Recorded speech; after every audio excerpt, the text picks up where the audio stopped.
Hi, Trey. How you doing? Okay, we will get started with Mark Weiser and go to Connor Riley after that.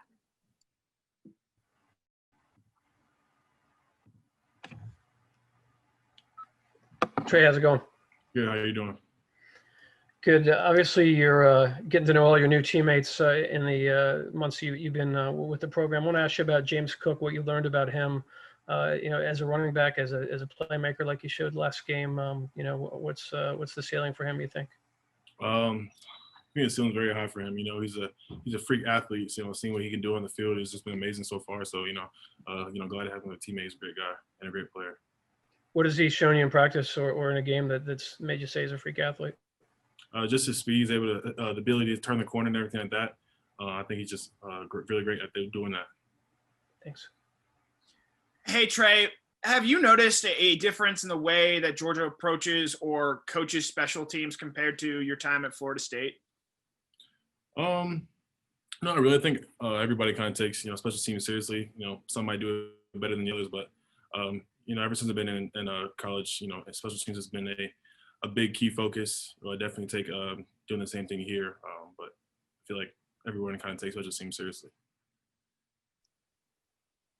Okay, we will go to Anthony Dasher and then Bailey Johnson. Hey, Trey. Just curious what all have you learned about working with Coach Hartley and Coach Monken and playing in this system and that perhaps you didn't know before? I'm sorry, can you say that one more time? It's kind of hard to hear you. No problem. Can you hear me all right? Yes, sir. Okay, yeah, I'm just curious what have you learned about working with Coach Hartley and Coach Monken and playing in the system that you are now that perhaps you did not know before? Right. Them two coaches were like a big reason why I came here. So it's been cool working them so far. I think Coach Hartley has taught me a lot with new techniques that I didn't work with in the past. And having an NFL guy like Coach Monken has been great so far. Just soaking up all the knowledge I can, and so I'm trying to do so far and play the best I can. Thanks, man. Hey, Trey, just to follow up on that, you mentioned some new techniques that you've learned. What are some of those? Just different things with blocking and how to take on like 6 techniques or something like that. And just, every coach has a different style of how they want the players to do it. And then, learning from a new guy like Coach Hartley has just helped me out so far. Okay, we will go to Jake Rowe and then Jed May. Trey, at this point, you've got 2 games and a bye week under your belt. Are you 100% at this point? And how do you feel like you're, performing right now? Do you feel like you're kind of in stride or are you still trying to get there? Definitely the first 2 weeks I came back, wasn't quite feeling myself. I was good enough to go, so I want to be out there as soon as I could. This bye week definitely helps. So I'm getting closer to 100% every single day. I think I'm moving along great. Ron has helped me out so much, getting to 100%. So looking to be that by Saturday.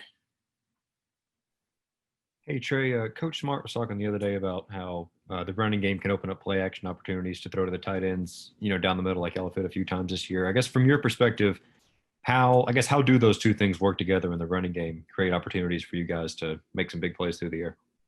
Well, I mean, if you're not running the ball well, defense isn't going to bite when you have play action. So everything kind of works hand in hand. We have a good run game, linebackers, everything is going to bite, and we get space over the backers to make plays in the middle of the field. Okay, we will go to Chip Towers and then Palmer Tones. Yeah, Trey, I want to ask you to humor me, if you will. My name's Chip, so I spent most of my life getting made fun of with Chip, and I just, your name's McKitty. That's unusual, but I know how college athletics is and how kids are too. So I just wonder if you have any interesting stories that where people have, made fun of your name or anything like that. That's been my entire life. Probably the worst ones back in 5th grade. I kind of was a little bit chubby back in the day, so my nickname was McTitties. So, but I lost them now, so I'm all good. Really? Yes, sir. Do you know your heritage or where the name comes from or anything like that? I mean, I've never met a McKitty. I don't think in my lifetime. It's a European name. I don't know. That's all I know about her, to be honest. Okay. Thanks for humoring me. No problem. Hey, Trey, is that a sticker for voting? Yes, sir. So I saw that Trey Hill had one on earlier. Was there a team effort or a group of guys that went over to go early vote today at Stegman? Yeah, for sure. I actually did my vote yesterday. In the summer, we all went as a team to get registered to vote, and they told us that we can go over to Stegman and vote these next 3 days. So Coach Smart's made an emphasis, let guys know that we can go right over there on the day and vote early. I think it kind of helps a lot too. A lot of guys think that it's gonna be a long line and stuff like that, but I think right now is the best time to go. So let's try and get all of us to go over now to get our vote in.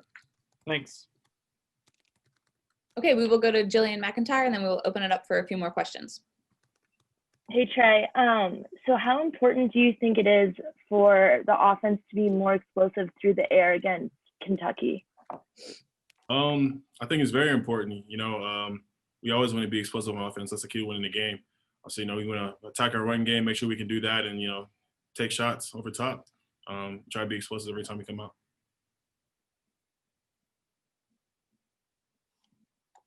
Yeah, Trey, if I could,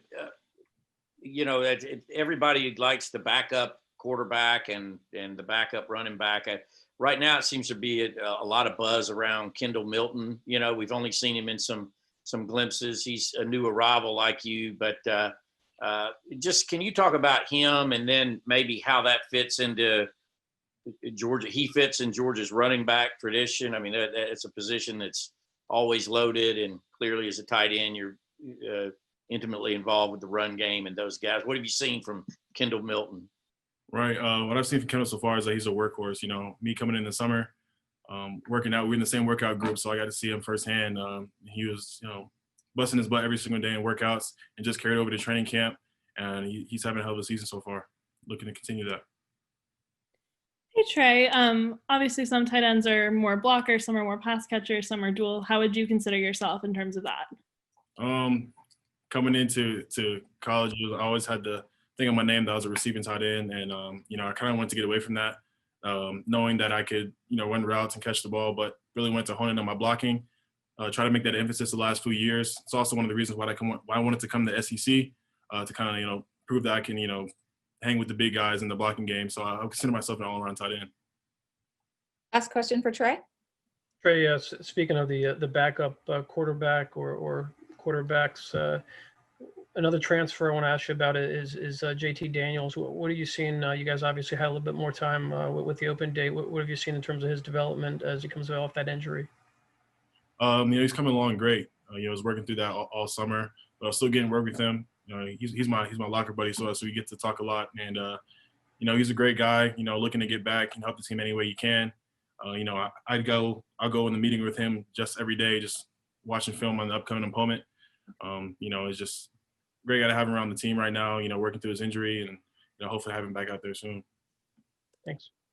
Thank you, Trey. Thank you. Thanks, Trey.